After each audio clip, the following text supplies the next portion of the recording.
Dobar dan vsem. Poglejmo zdaj, kaj so imaginarna števila. Torej, če mi hočemo rešiti enačbo x na drugo enako 9, x je plus ali minus kvadratni koren od 9, torej plus minus 3. Zakaj plus minus 3 sta rešitvi? Ker 3 na drugo je 9 in tudi minus 3 na drugo je 9. Če pa hočemo rešiti x na drugo enako minus 9, bi morali nekako izračunati kvadratni koren od minus 9. In to kaj je?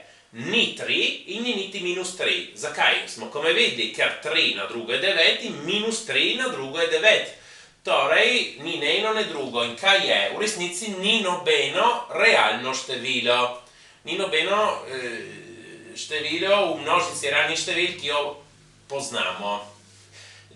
Nobeno realno število na drugo ne mora dati negativne vrednosti. In torej si izmislimo imaginarna števila. Bolj specifično definiramo imaginarno enoto i z lastnostjo, da i na drugo je minus 1. Lahko bi napisali i je kvadratni koren od minus 1. Recimo z formalnega vidika ne bi bilo prav pravilno zaradi nekaterih razlogov, ampak intuitivno si lahko mislite i kot kvadratni koren od minus 1. Prav. In s tem, da smo uvedli i, lahko rešimo enačbo x na drugo enako minus 9. Rešitvi sta plus ali minus 3. Zakaj? Poskusimo, plus ali minus 3 vse na drugo je plus ali minus 3 na drugo krati na drugo. Plus ali minus 3 na drugo, smo videli prej, je 9. I na drugo po definiciji je minus 1 in torej tukaj dobimo minus 9. In torej lahko rešimo take enačbe. Sedaj poglejmo, kaj so imaginarna števila. I je imaginarna enota. Imaginarno število je število oblike b krati, kjer b je realno število. Torej, neko realno število pomnoženo z i, to kličemo imaginarno število. Naprimer, minus peti, 3/4 i, koren od 2 i, pi i, vse to so imaginarna števila. Zdaj pogledamo operacije z imaginarnimi števili. Za seštevanje in odštevanje je zelo enostavno. Naprimer, imamo 4i in minus 5i, seštejemo, operiramo z i kot katerokoli drugo črko. Torej 4i minus 5i je minus i. To ni nobenega problema. Če pa množimo imaginarna števila, naprimer 9i krat 2/3i, imamo 9 krat 2/3, i krati je i na drugo, zračunamo 9 krat 2/3 je 6, i na drugo po definiciji je minus 1, torej 6 krat minus 1 je minus 6. Torej to, če imamo dve imaginarni števili, ki jih pomnožimo med sabo, in če jih imamo 3, 4 ali več, v bistvu bomo tukaj dobivali potence od i. In torej poglejmo te potence od i, koliko veljajo. Je zelo enostavno, ker se zmeri ponavljajo iste 4 vrednosti v neskončnosti. I, minus 1, minus i, 1. Poglejmo zdaj zakaj. Torej, prvo poglejmo prve 4 vrednosti. I na prvo je i, ker karkoli na prvo je tista stvar sama. I na drugo po definiciji minus 1. I na tretjo je i na drugo krati. Torej, minus 1 krati in torej minus i. I na četrto je i na drugo krati na drugo. In torej minus 1 krat minus 1 in torej 1. In zdaj, zakaj se zmeri ponavljajo naprej iste vrednosti? Ker naprimer, če gledamo i na 5, na 6, na 7, na 8, vse to je i na četrto krat i na prvo, ali i na drugo, ali i na tretjo, ali i na četrto. Ampak i na četrto je 1, kot smo videli. In torej, če vse to pomnožimo z 1, ostane nespremenjeno, so zmeri te ene in iste potence, ki torej imajo zmeri iste vrednosti.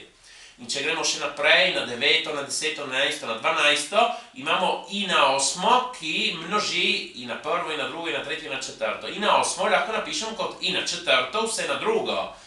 In i na četrto znamo, da je 1, in torej 1 na drugo, ali na katerokoli drugo potenco zmeri 1, in to ostanejo zmeri iste vrednosti. S tem lahko zračunamo neko potenco od i z visokim eksponentom zelo na hitro, naprimer i na 23.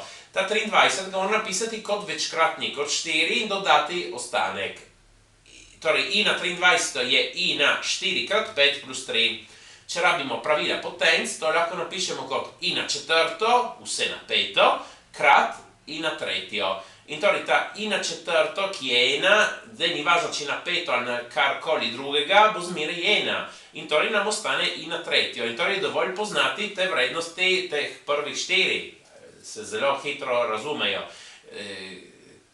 In torej tukaj imamo 1/3, ki minusi 1/80.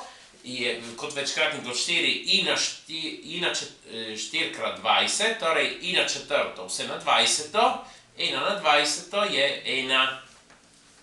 In torej sedaj lahko seštevamo, množimo imaginarna števila. In za deljenje, torej če mi delimo dve imaginarni števili, se uniči in torej dobimo realno število, brez problema. Če imamo imaginarno število, ga delimo z realnim, imamo imaginarno število, tukaj delimo, kvečimo je ulomek in potem krati. Kaj se zgodi pa, če imamo realno število in ga hočemo deliti z imaginarnim, se operira na podoben način, kot smo delali pri racionalizaciji takega ulomka. 2 ulomnjo 3 koren od 7 ali kaj podobnega. Torej, kako se racionalizira? Pomnožimo zgoraj in spodaj števec imenovalec z korenom od 7. Ker v imenovalcu koren od 7, ker koren od 7 je 7, in torej tukaj imamo 3x7, 21, torej 2 koren od 7 ulomljen 20. Tukaj se naredi zelo podobno, ker množimo števec imenovalec z i. Zakaj? Ker v imenovalcu imamo i krati, ki je i na drugo. V števcu 12. I na drugo je -1 po definiciji, torej v imenovalcu imamo -5. In torej dobimo -12 petin i. Ja, torej lahko tudi to napravimo. Problem, kdaj nastane? Ko skušamo neko realno število sešteti z enim imaginarnim številom. Kaj je to? Ja, v resnici ni ne realno, ne imaginarno. Zakaj? Ni realno, ker vsebuje tudi i. In ni imaginarno, ker imaginarna števila so bila neko realno število krati. In torej ni ne eno, ne drugo. To spada v eno novo množico, ki se imenuje množica kompleksnih števil. In to vidimo v enem naslednjem videu. Tako, prosim, všečkajte in vpišite se. Hvala.